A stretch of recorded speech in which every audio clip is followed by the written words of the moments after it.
afternoon, everybody. I have one very brief thing at the top, and then I'm happy to dive right into questions. So let's start with an update to the humanitarian response in Gaza and our efforts to move aid via the humanitarian maritime corridor. The temporary pier is now in place and affixed, and we expect assistance to flow through this route in the coming days. The temporary pier, part of the humanitarian maritime corridor, is additive to the other routes and will assist humanitarian organizations providing life-saving assistance. Aid is arriving in Cyprus. It will be screened for loading onto ships for delivery to Gaza, where humanitarian organizations, including trusted USAID and US government partners, will determine how to ensure they reach those in need accordance to humanitarian principles. Although this is a new mechanism of assistance for Gaza, more, of course, must be done. Humanitarian conditions on the ground continue to deteriorate, and vital border crossings have closed at a time when moving more aid is critical. We are working tirelessly to surge assistance through all available means to address the impacts of this crisis. That's why the U.S. established a humanitarian maritime corridor to augment, not replace, ongoing efforts to scale the delivery of humanitarian aid by land. So let me be clear. We continue to press for all border crossings to be open for overland deliveries of aid, but more must be done to address the scale of need. We have and will continue to press Israel and other partners in the region to allow for, to ensure the safety of humanitarian actors and activities, open additional land crossings, and remove impediments to the delivery of humanitarian aid, and do more to make sure that aid can get to the places that it needs to go. So with that, Sean, do you want to kick us off? Sure. Let me start with the pier. Sure.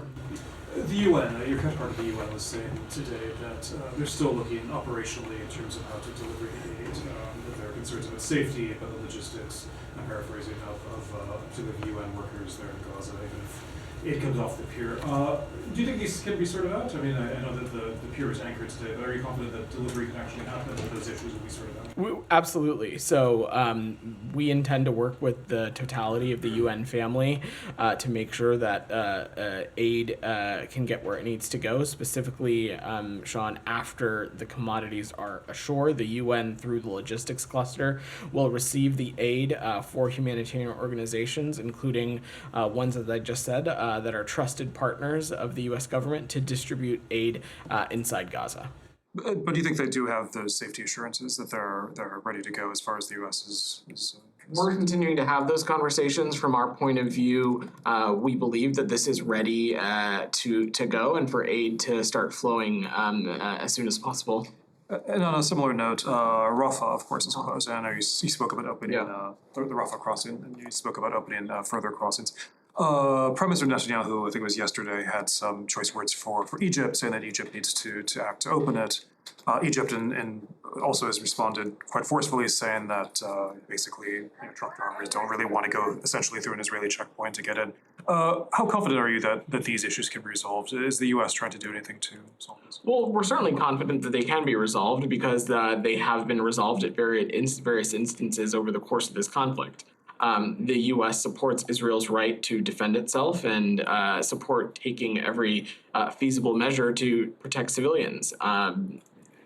We continue to be concerned that travel and the flow of fuel of aid into Gaza via Rafah has come to a complete halt, but we are continuing to work with the government of Egypt, with the government of Israel, to do everything we can to make sure that this gets open as soon as possible. You've heard me talk a little bit about this before, that there are, of course, legitimate security and operational concerns that are legitimate, and we're continuing to work through those processes. And do you agree that Egypt should just open it up, or do you think it's more complicated than that? Or is there work that needs to be done? Obviously, Sean, it is more complicated than just a simple they should just open it up. But this is something that we're continuing to work directly with our partners in Egypt and our partners in Israel. There are obviously legitimate issues that need to be ironed out. The important thing is, and this is something we know that our partners in Israel and our partners in Egypt understand, Rafah is an important conduit for aid, for fuel, and for every day that it is closed, that is aid and fuel not getting in through that conduit. Just one more, Yeah. I'll ask one, but just wondering if you have any reaction to the Arab League emergency meeting, their two main takeaways. One, they want a regional summit or a peace conference on what's going on now, and also speaking of UN or UN-backed peacekeepers in the Palestinian territories. So let me say a couple things on that, Sean. First, in terms of any summit, I don't have anything to offer there beyond saying, this is something that we have engaged in regularly with our partners in the Arab world. You all are abreast of the engagements that the Secretary has, both in person as well as the engagements he has over the phone. We'll continue to talk directly with our partners in the Arab world. And as it relates to any security or peacekeeping force, we have first and foremost been focused on bringing a conclusion to this conflict. We have been having conversations with partners in the region about a post-conflict Gaza. Early on in this conflict, we've begun those conversations. Many partners, both in and out of the Arab world, share our concerns and share a willingness to play a constructive role when conditions allow. But there is a convergence among many of them that we need to see this conflict end. We need to see a ceasefire. We need to see hostages released. We need to see more humanitarian aid getting in, and we need to see the space for the diplomacy to happen to get us on a path for a Palestinian state and see some progress for the Palestinian people. So we're going to work through that process first. On this, if you don't mind, Michelle, I'll come to you after. can you give us a more clearer answer if you support the deployment of UN forces in Gaza until the implementation of the two-state solution that the Arab Summit called for today? So we've seen the statement that's coming out of the Arab Summit. I just don't have a conclusive assessment to offer yet, Michelle. In general, do you support such deployment? So look, we this is something that we know that Israel is focused on in working to defeat Hamas. Candidly, the addition of additional security forces could potentially put that mission into compromise. But again, I don't want to get ahead of the process here, and we're just now seeing what the statement that's come out of this summit. Daphne, go ahead. Thank you. Martin Griffiths warned today that famine was an immediate risk in Gaza with food stocks running out, said the humanitarian operation was completely stuck, the relief operation was unplannable, and said that the consequences of an operation in Rafah that everyone warned about are coming true. Do you agree with that assessment? So we are deeply concerned about the reports indicating worsening conditions and imminent famine in Gaza. Israel needs to do more to urgently provide sustained and unimpeded access for humanitarian assistance to enter both northern and southern Gaza, including facilitating efforts to get the right type of assistance to the most vulnerable. We have been very clear about our position on a major military operation in Rafah. While we, of course, support Israel's rights to defend itself, we believe a major military operation in Rafah would be a mistake. We have not seen that happen yet, but we're very concerned about an expanded operation in Rafah and what it could do to contributing towards the worsening humanitarian crisis. So we are going to continue to engage with our partners in Israel on this, discuss with them alternatives and other avenues, and we'll continue to have that conversation. And do you have an updated number on aid trucks getting into Gaza? So 228 trucks crossed into Gaza on May 15th, including 136 trucks from Jordan and Israel through Kerem Shalom and 92 trucks through Erez West. Additionally, the World Food Program collected 56 trucks worth of wheat flour at Erez West on May 15th. And then do you have any update on the group of American citizens who are doctors and medical professionals that had been stuck in Gaza since the closing of Rafah? So we continue to be aware of the reports of U.S. citizen doctors currently unable to leave Gaza. We, of course, continue to be concerned about their safety and well-being, as we are the safety and well-being of all U.S. citizens in Gaza. As you've heard me say, this is a very complex situation. This is not a border crossing, specifically the Rafah one. It is not one that the United States controls, but we are actively engaged with the relevant authorities to advocate for their safe departure from Gaza. We're continuing to have those conversations. We're in direct touch with these doctors and the group that they are a part of, as well as their families. Humanitarian front. Yeah. I just want to repose this question, given your exchange just now with Daphne. I mean, it was a few days after the World Central Kitchen strike on April 1st that both the president and the secretary have said that a change in U.S. policy would come if Israel didn't improve the humanitarian aid front. So it's a month and a half later. Are there any consequences being thought about, considered by the administration, specifically in response to the humanitarian aid problem? Well, Olivia, I think it's important to remember, and you were here when Ambassador Satterfield came to this briefing. Actually, I'm not sure you were here. Not here, You were but not I read here. it. You were in Capri having a blast with, Sure. with the rest of the bullpen. When Ambassador Satterfield was here, he spoke about the progress that we did see in that time period when it came to sustained humanitarian assistance. There, of course, has been a bit of a regression, given in large part due to some of the kinetic activity that we've seen around Kerem Shalom, kinetic activity that we've seen around the Rafah border crossing. And that is understandable. But simultaneously, we continue to press and engage directly with the Egyptians, with the Israelis, that we need to do everything we can to turn these border crossings on so that more sustained humanitarian aid can get into Gaza. And should we not see sustained progress, the president and the secretary were quite clear, and that that statement continues to ring true.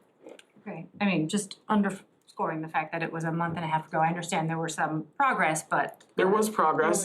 There was been progress, and sustained. again, it is because of largely because of kinetic activity from Hamas. In fact, we have seen some of these border crossings unfortunately close, and we are working around the clock with our partners in Israel, with our partners in Egypt, as it relates to the Rafah one especially, to do everything we can to turn those back on. There's no timeline or deadline that you're working with. There was not a timeline or a deadline when we spoke about this at the beginning of April. This is a frank and direct. This is a frank and direct conversation that we'll continue to have with our partners in Israel, and we want to continue to see immediate and sustained flow. I obviously was able to provide some metrics here. We are seeing some positive steps in the right direction. The cooperation from a number of regional partners as it relates to the maritime corridor will, of course, be a positive step in the right direction. We want to continue to see more, and we intend to raise that if we don't. Tangential but related, because the president and secretary also stressed the importance of establishing a better deconfliction mechanism. Yeah. So where do Israel's efforts on that stand, as you understand them? So I spoke a little bit about this the other day. This is something we continue to need to see from our partners in Israel. It is critical that Estelle is established to improve deconfliction, one that is reflective of enabling open and transparent communication channels between the IDF and other humanitarian partners, and that is something that we're going to continue to press them on. So just to be crystal clear, what a deconfliction cell within the IDF does not currently exist, because there So- are pictures of Jack Lew getting a tour of something. There has been progress in some of those spaces, but we still need to see more, and I'm happy to see if we have a breakdown of what exists currently and what doesn't. And in fact, the IDF might be better suited to speak to efforts that they have in place versus not. I have one more with your and the press corps indulgence, just because the secretary said yesterday that it was imperative that Israel come up with a clear and credible plan for post-war Gaza. Obviously, you've seen comments from the prime minister. In response to those, do you have any indication that the current Israeli government, apart from the defense minister, is interested in crafting such a plan? So whether there is an interest in crafting a plan or not, I will let it to our partners in Israel to speak to. What we know and what we feel ardently in the United States is that short of a plan that is reflective of a political process, that is reflective of a Gaza that is no longer under the control of Hamas and reunited under the Palestinian Authority, that is reflective of a Gaza that can no longer be used as a springboard for terrorism on the Israeli people. That we're going to continue to be caught in this endless cycle of violence. And so that is exactly why Secretary Blinken has continued to engage in direct diplomacy with partners in Israel, with partners in other parts of the world, to get us onto that process, to do everything possible to get us a ceasefire, so conditions can be created for further diplomacy to happen, to get us on a path to a two-state solution. Outside of that, we will continue to find ourselves in this endless cycle of violence. Of course, we need military pressure to defeat Hamas, but there also needs to be a political process that is reflective of the broader concerns here. Yeah, Jenny, go ahead. Thank you, President.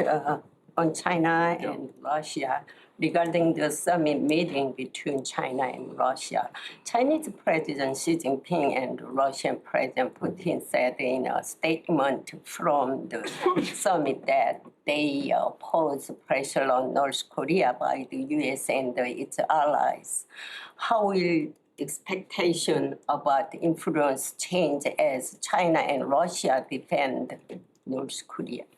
We've long felt that Russia and the PRC have a role to play in helping rein in and engage the DPRK when it comes to their provocative and reckless and malign and destabilizing behavior. We believe that Russia and the PRC have the capabilities and the channels and the relationships with the DPRK to do that directly through their own bilateral relationship, but also through multilateral fora like the Security Council as well. If Putin visited North Korea after his visit to China, the solidarity between North Korea and China and Russia will be further strengthened. How do you assess this? So I don't think it's about the solidarity between the DPRK and the Russia being further strengthened or not. We know that the DPRK has and continues to provide material support to the Russian Federation for their aggression in Ukraine. And so we continue to condemn that kind of action, and we'll continue to take appropriate action to hold actors accountable. Can I just ask a little bit more broadly about that? Sure. About Putin and Xi? Yeah, absolutely. What do you think of it? I mean, was there anything new? I mean, obviously they met right before the war, maybe after. But what do you see anything new about that? And particularly when it comes to Ukraine, President Xi made some talk about further one escalation, etc. Do you see anything new there? How do you see this conflict? So let me say a couple of things, Sean. First is that the People's Republic of China cannot have its cake and eat it too. You can't have it both ways. You can't want to have good, further, stronger, deepened relationships with Europe and other countries while simultaneously continuing to fuel the biggest threat to European security in a long time. And the importance of this is not just a U.S. position, it is one that is shared by our partners in the G7, our partners at NATO, our partners in the EU. Fueling Russia's defense industrial base, as the People's Republic of China has, not only threatens Ukrainian security, it threatens European security. And Beijing can't achieve better relations with Europe while also continuing to support something like this. I will also say that in just coming down, I saw something as it relates to what looked like a joint statement or some language coming out of this meeting that talked about, as you mentioned, concerns about escalation, wanting some kind of peace process or political solution to the conflict in Ukraine. From our point of view, the solution is simple. The Russian Federation can just leave Ukraine. It can leave the territories that it's in Ukraine. It can leave Crimea, and we'll have our peaceful solution. But time and time again, President Putin and the Russian Federation has indicated that they are not interested in doing that. Go ahead, Anne. So if I could go back to the aid workers, the medical workers in Gaza. You had mentioned that we don't control the Rafah border crossing. That's what's complicated it. But Israel does control Kerem Shalom. Why can these workers not leave Kerem Shalom and Israel allow other aid workers in to replace them? Is the complication on Israel's side, or is it? It's a complicated situation writ large. There What are the are complications? varying factors that go into where foreign nationals can depart from Gaza or not. Kerem Shalom is also not a border crossing that the United States controls. But we're engaging and advocating directly with our partners in Israel, with our partners in Egypt, for their safe departure, and that continues to be around the clock effort. And I'm not going to speak to it in more specificity, one for privacy reasons, but also given security sensitivities If I as could well. follow up to what Olivia was asking as well, as 3 weeks ago, we had Ambassador Satterfield here saying we need to start doing more than just counting trucks. We're still counting trucks. What is the consequence for not allowing medical aid workers in, which I would equate with humanitarian aid? It absolutely is. We have been clear that humanitarian aid workers need to have access to Gaza to do the important work that they're doing, whether it be medical or otherwise, or whether it be direct humanitarian workers who are directly involved in the flow of humanitarian aid. That continues to be the case here. It's also important to remember that we are talking about American citizens. We're also talking about this in the context of a consular issue.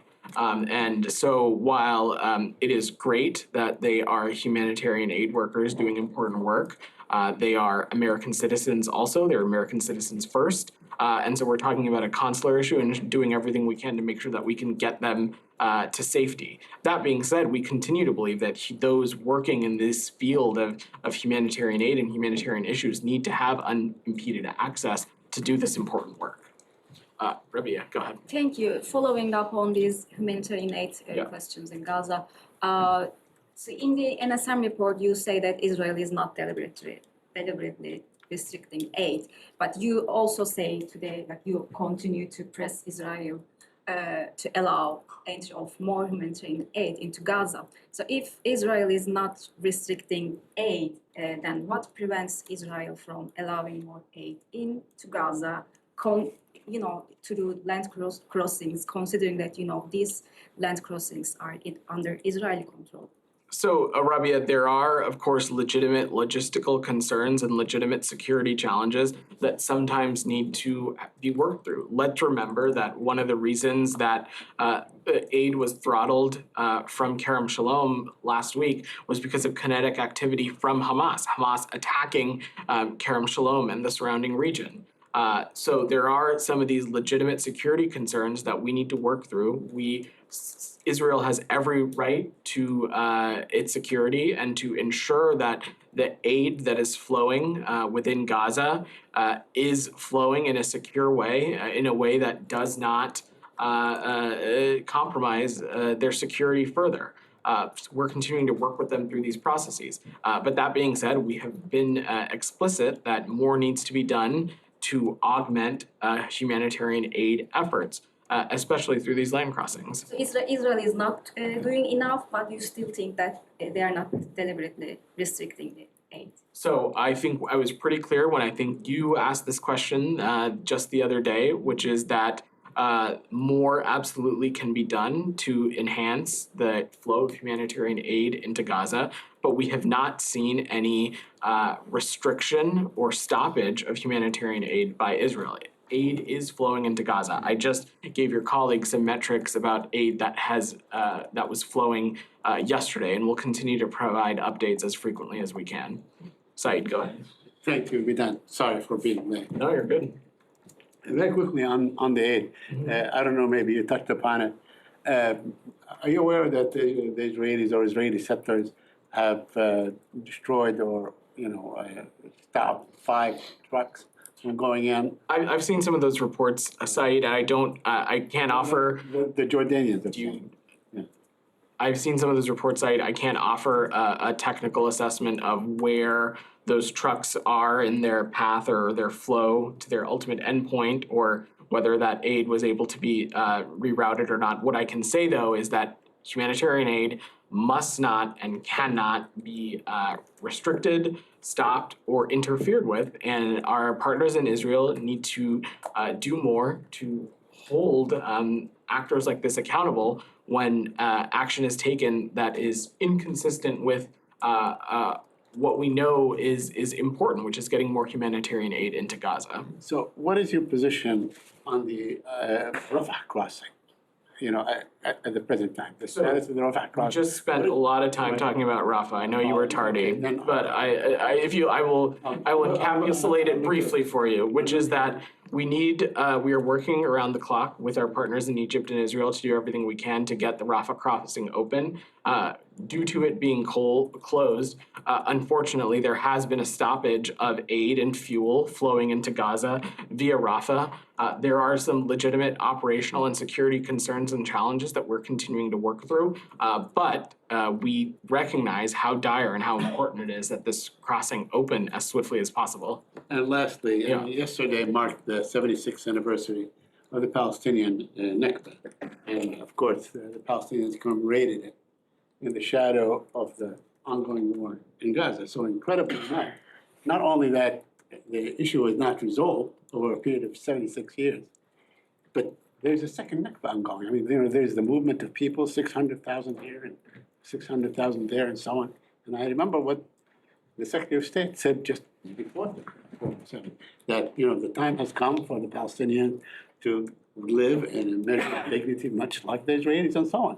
So has the time come to really end this Nakba and allow the Palestinians, the measure of dignity that the Secretary talked about in their own land? We're working around the End of clock, occupation? Said, we're working around the clock to make it so. We are committed to reaching an immediate ceasefire here that secures the release of hostages and allows the surge of humanitarian aid. In addition to that, we believe that such a ceasefire could create the diplomatic conditions for further serious progress to be made, talking about Israel's further integration in the Middle East, talking about putting the region on a pathway to a two-state solution so that Israelis and Palestinians can live those equal measures of justice, dignity, and peace. We have not taken our eyes off the ball here, which is ultimately a two-state solution, so we can get to that ultimate goal. So you feel that the time has come to end this Palestinian Nakba? Said, what I can say is that we have long been and continue to be committed to a two-state solution, and we're working around the clock of that. I'm not. An ongoing catastrophe. Has the time come to end it? Said, I do not dispute the suffering of the Palestinian people and that their current experiences that the Palestinian people are facing, not just in Gaza, but living under occupation in the West Bank. I'm not trying to dispute that at all. What I am saying is that we are continuing to work around the clock to get us a conclusion of the current hostilities and get us on a path to further diplomacy to get us to a two-state solution. That's what the Secretary is deeply committed to, as is President Biden. I'm sorry, but the current hostilities are rooted, in a catastrophe that has been going on for 76 years. It's not something that just happened. Respectfully, Said, the current hostilities are rooted in Hamas unleashing a terrorist attack on Israel on October 7th, rooted in their vision of ensuring that Israel is eliminated from the face of the planet. It's not rooted in what happened in 1948. Hamas has been very clear about what their intentions are. No, I'm not talking about Hamas. I'm talking about that this issue has gone on for 76 years. I just want you to acknowledge that. The issue has been going on for 76 years and not just, it did not begin on I October think 7th. we've exhausted this topic, Said. Go ahead. Daniele Competangelo for the Italian television La Sette. So if you can talk a little bit more about the meeting with between Xi Jinping and President and Mr. Putin, regarding also the sanctions that the U.S. today or yesterday, the president announced. Don't think they were sanctions. Pardon me? They were not sanctions. I mean, for import and export to the U.S. We call them tariffs. Right. Yeah. Yeah, if you can talk a little bit more about that, and then I have another question. Sure. So where would you like me to start specifically? From the first part let's start from the meeting. As it relates to the meeting between President Xi and President Putin, I think I exhausted that topic with Sean, but I will just say again that in our view, the People's Republic of China can't have it both ways. You can't purport to claim to want to deepen and strengthen your relationships with Europe while continuing to fuel one of the biggest threats to European security in many, many decades. As it relates to the announcement of tariffs earlier this week, you're seeing the president take action to protect American workers and businesses from what we believe to be China's unfair trade practices. American workers and businesses can outcompete anybody as long as the competition is fair. But for too long, the PRC has been playing by a different set of rules, using unfair and anti-competitive economic practices. What this is working with our allies to join forces in outcompeting China by building alliances abroad and producing jobs here at home. And if I can do a follow-up question about what you just said.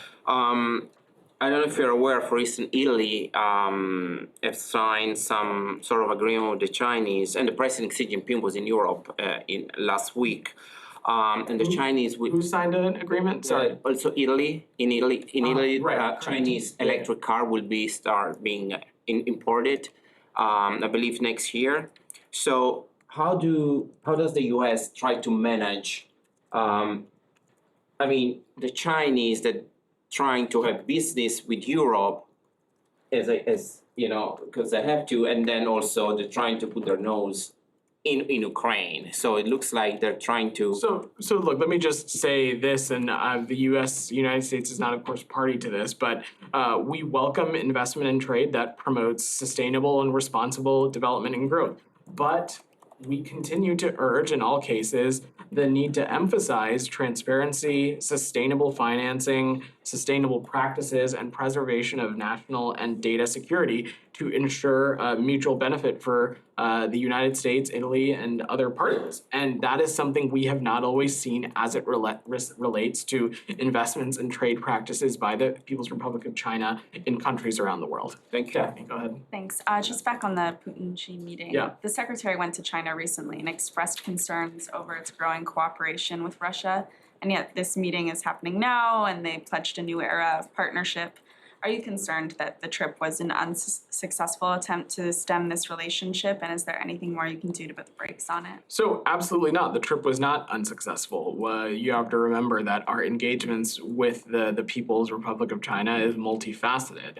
And one of the key components of this of the Secretary's visit was to build on some of the key deliverables that came out of President Biden and President Xi's Woodside Summit. We're talking about enhancing cooperation on fentanyl, additional military-to-military communication, collaboration in other areas. And we know that focusing on those issues continues to allow us to manage this relationship responsibly, manage competition responsibly, which is what the world expects of international powers. That being said, surely we also believe that the People's Republic of China's essential reconstitution of Russia's defense industrial base is deeply problematic, and we will monitor this space closely and take appropriate actions independently through other multilateral fora should we need. And we continue to say directly, and we have, the Secretary has been direct on this with his counterparts, that the PRC cannot have it both ways. Sorry, what sort of actions? I'm saying we stand ready to take additional actions should necessary as it relates to the PRC and any entities for their further support of Russia and its aggression in Ukraine. So what sort of actions can you So I think I'm not going to preview actions from up here, Daphne. I think you've been covering the department long enough to know that. But the United States has a number of tools at its disposal to hold folks accountable. Alex, go ahead. On Ukraine, going back to Secretary trip, he's back. I was wondering if you could give us some sort of his first-hand assessment and his level of concern on the situation in Kharkiv, how serious it has become during the past couple of hours. So we spoke a little bit about this earlier this week, Alex. Obviously, the situation is incredibly dire. We know that this is a challenging time, but we are sure that military aid is also going to make a real difference on the battlefield. The Secretary yesterday announced $2 billion in additional assistance in foreign military financing to establish not just the Ukraine Defense Enterprise Program and further enhance Ukraine's capability to defend against Russia and its continued assault as well. A few on Russia, if I may. At the case of Gordon Black, there are reports on Russian media that he pleaded guilty. I don't want to dignify everything they said, but they said that he was accused of stealing from his girlfriend, but he admitted that. Is there any development on your end, any council access? There continues to be a limit to what I can say, Alex, given privacy considerations. This is a circumstance in which the department is continuing to seek consular access. We have not been able to obtain it yet, but when any American citizen is detained abroad, we ensure to do everything possible. We take their security and safety incredibly seriously, and most importantly, we continue to press for consular access, and that work is have ongoing. denied by now. As I've said, we are continuing to seek consular access. Olivia's had her hand up. One more follow-up, if I may. Go ahead. Also, Kurmashova, this week marks, as you know, 7 months since her wrongful detention. Any update on her case? I don't have any updates for you specifically, Alex, but we have no higher priority than the safety and security of U.S. citizens overseas. We continue to remain deeply concerned about Alsu's case, and we condemn in the strongest possible terms the Kremlin's continued attempts to intimidate and repress journalists and civil society voices. You know, the President of the United States is on the record, twice calling Putin to release her. How do you expect, her captives, someone like Putin, to take him seriously if his own State Department is slow walking the process?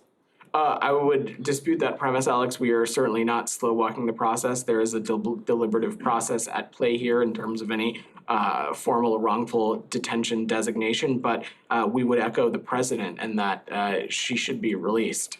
Olivia, go ahead. Just one, thank you. Follow up on Ukraine, because while in Kyiv, the secretary was asked about conditions that this administration has imposed on American weapons being sent to Ukraine, namely that they not be used to strike in Russian territory.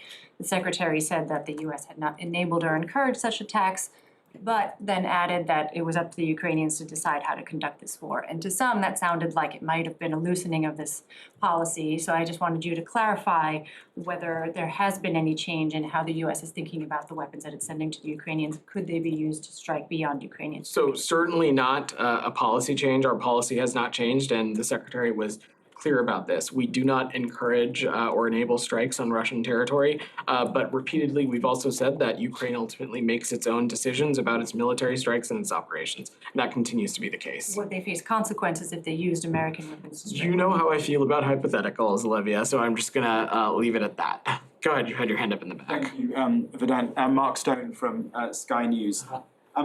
If I could just take a step back on Gaza. Sure. How have we got to a place where families, children are now being displaced multiple times? The borders are hardly open. Heavy bombing and fighting has returned to the north of Gaza and to central Gaza. How have we got here? Well, we got here in large part because of Hamas's continued belligerence and their continued choice to use civilians as human shields, and their choice to... How long can you only blame Hamas for this? Because that seems to be what you do an awful lot. Hamas should take a huge amount of blame, of course. But what about the other side? We have been very clear, and I have been clear from this podium, as has the Secretary and has Matt, when Israel or any partner or any ally has done something that we have felt not meant the mark, or when we have seen actions that are inconsistent with our values, or seen actions that are inconsistent with our goal for the region, we have not hesitated to speak to them. So I kind of reject your premise there. And as it relates to blaming Hamas, let's not forget that, again, Hamas is a terrorist organization. They have stated it is their intent to destroy Israel, to erase Israel off the face of the planet. They've also said that they would like to conduct an October 7th over and over again if they could.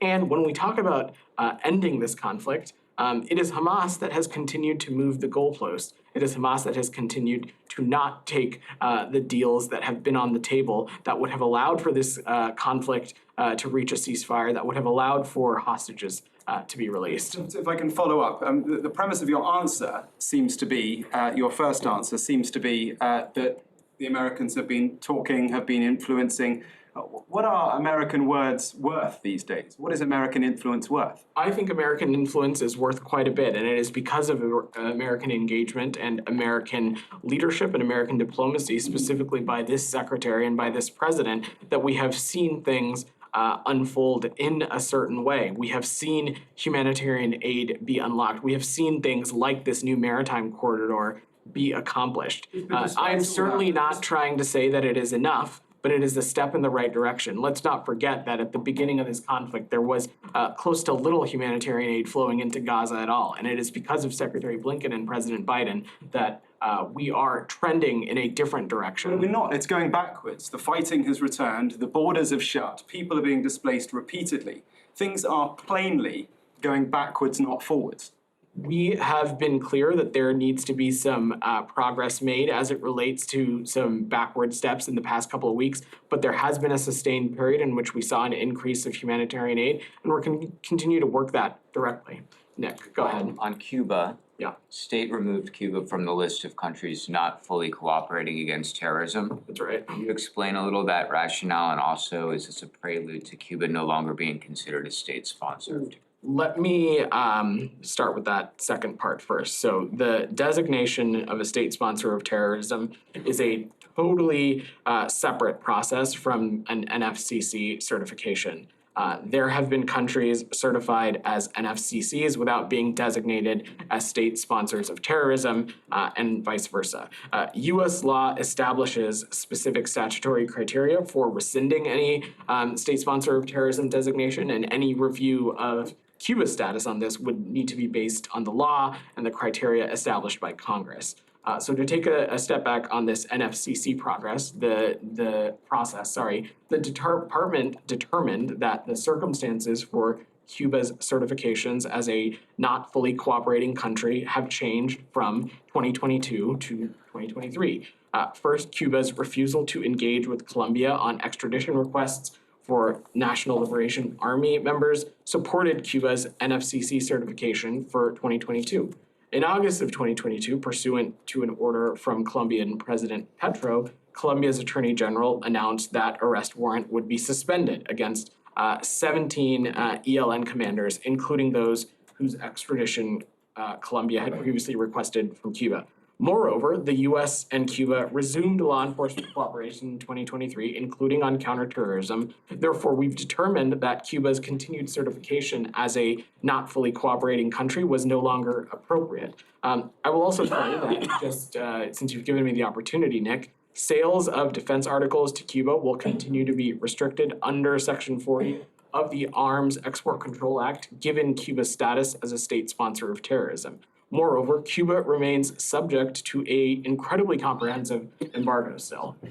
Can I just follow up on that? Sure. I mean, Pompeo, when he added Cuba back to the list, he explicitly raised the ELN issue as a reason that it was being added to the state sponsor of terror. I realize there's a different process for that, but the Cubans have said that this is, a political decision to keep them as a state sponsor. I mean, is it why? How can they still be considered a state sponsor of terrorism if they're cooperating on counterterrorism, as this report said? So you can be a cooperator on counterterrorism, but we still believe that there are actions that they are undertaking that are of the support of terrorist activities. I'm not going to get into those specifically from up here. But again, Sean, should any statutory criteria change on rescinding the SST designation, we would work on that based on the law and the criteria established by Congress. Is there anything specifically you need them to do to remove that state sponsor? I just wouldn't speak to the deliberative process on that from up here. Go ahead. Thank you. Yeah. Yes. Thank you, Matt. Thank you, Badan. Thank you. After the meeting with the visiting Assistant Secretary Donald Lu, Bangladesh's ruling Prime Minister advisor, told the reporters that White House and the State Departments are very much willing to remove the sanction as US imposed sanction on RAB, Rapid Action Battalion, for the extreme violation of human rights and extrajudicial killing. So he said that the State Department and White House working to remove the sanction? Those claims are false. The U.S. is not withdrawing sanctions against the RAB. Those claims are false. Sanctions are intended to change behavior and promote accountability. And one more, he said Jackson, I'm gonna work. I have a heart out, so I'm gonna try to get to as many people as I can. Go ahead. So first, can you confirm that the administration has notified Congress of a $1 billion arms package for Israel? I just wouldn't speak to arms transfers that have not been formally notified to Congress. I wouldn't speak to those from up here. And when will aid begin going through the pier?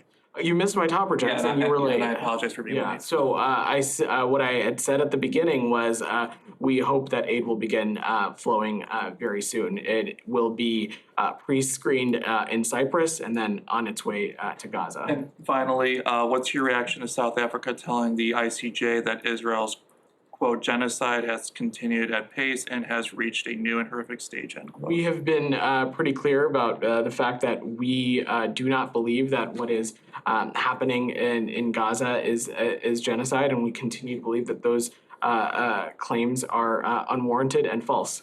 Gita, go ahead. Thanks, Vadan. Two questions on Turkey. Okay. Today, a Turkish court convicted former leading officials from the pro-Kurdish HDP party, including the jailed Kurdish leader Selahattin Demirtas, to more than 40 years in prison for instigating the 2014 protest triggered by an Islamic State attack on the Syrian Kurdish town of Kobani. I was wondering if the State Department has any comments on this verdict. So we're continuing to monitor that situation, Gita, but let me check with the team and see if we have anything more specific for you. Okay, well, just follow up, Michelle. Yeah. Demirtas and the HDP Got a little was dynamic duo here.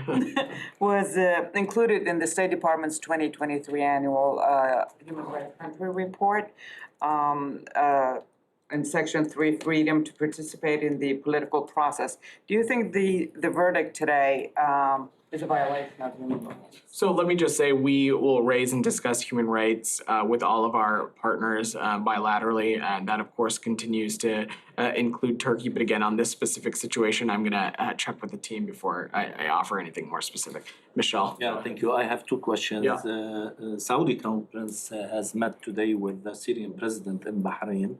Are you okay with your allies normalizing their relations with the Assad regime or with President Assad? We have been, our position's clear on this. We will not normalize relations with the Assad regime until there is meaningful progress towards a political solution consistent with UN Security Council Resolution 2254. We engage consistently with Arab League members, encouraging them to press and push the Assad regime to make meaningful change. We are, of course, skeptical for obvious reasons of the Assad regime's willingness to take steps of what is necessary to resolve the Syria's crisis and take steps that are in the interest of the Syrian people. But we are aligned with our Arab partners on the ultimate objective here. And second, The Guardian has reported that the U.S. gave a green light to Saudi Arabia to revive a peace deal with the Houthis, despite their ongoing attacks on ships. Can you confirm that? That is completely inaccurate and reflective of Houthi propaganda. We've been clear and consistent. The U.S. supports peace in Yemen, but a peace agreement can only proceed after the Houthis stop their reckless attacks on international shipping in the Red Sea and surrounding waterways. All of our partners are united around the need for Houthi attacks to cease before an agreement can be signed. Thanks. Go ahead in the blue. Thank you so much, Vadan. Igor Nemushkin, News Agency. So regarding Ukraine and Russia, the U.S. Secretary of State Antony Blinken, during his last visit to Kyiv, stated that the United States is set to use the power given by Congress to seize frozen Russian assets to Ukraine's recovery and reconstruction. May I kindly ask you to clarify when the U.S. is up to start using assets, in what particular way, and what is the current status of discussions with other G7 members? So I'm certainly not going to assign a timeline to that. What I can say is that we're continuing to consult closely with not just Congress, but other G7 and European partners, ensuring that we're looking at processes that are consistent with their legal system as well as consistent with ours. And I'm just going to leave it at that for now. DR, and then we probably got a wrap today. Thank you, Vadan. Two questions on Assistant Secretary Fayed visit to Baghdad and Erbil. He was in Baghdad yesterday and met with the Iraqi Prime Minister and discussed the Iraqi energy independence from Iran. So are you satisfied with the Iraqi government steps in this regard? And do you believe Iraq could achieve this energy independence from Iran? So Assistant Secretary Pryde's visit reflects the important strides that we believe Iraq has made to secure its energy independence. And these efforts are important for Iraq and for Iraq to end Iranian natural gas imports and to meet its climate commitments. Assistant Secretary Pyatt is also encouraging federal government to better integrate the IKR's gas resources into its overall energy independence plans. We believe that Iraq is making progress, and over the past decade, Iraq has doubled its electricity generation. In March, Iraq activated its electricity interconnection with Jordan. Gas capture projects are coming online this year that will also significantly reduce Iraq's need to import Iranian gas. And it's been a year that we are working and encouraging Iraq to resume the IKR oil exports to ITP. And what you announced in your statement is that to offset decreases in Russian oil export to Europe. So why this hasn't happened? Why you couldn't convince the Iraqi government to resume that oil export? As it's matter to the energy supply, it's matter to American companies, it's matter to... We continue to engage directly with officials in Baghdad, officials in Ankara, officials in Erbil, as well as with U.S. companies that are affected by the stoppage on reopening the ITP pipeline, developing multiple routes for Iraqi energy to flow into global markets. It's a common interest of ours. All right, thanks everybody. Thanks everybody.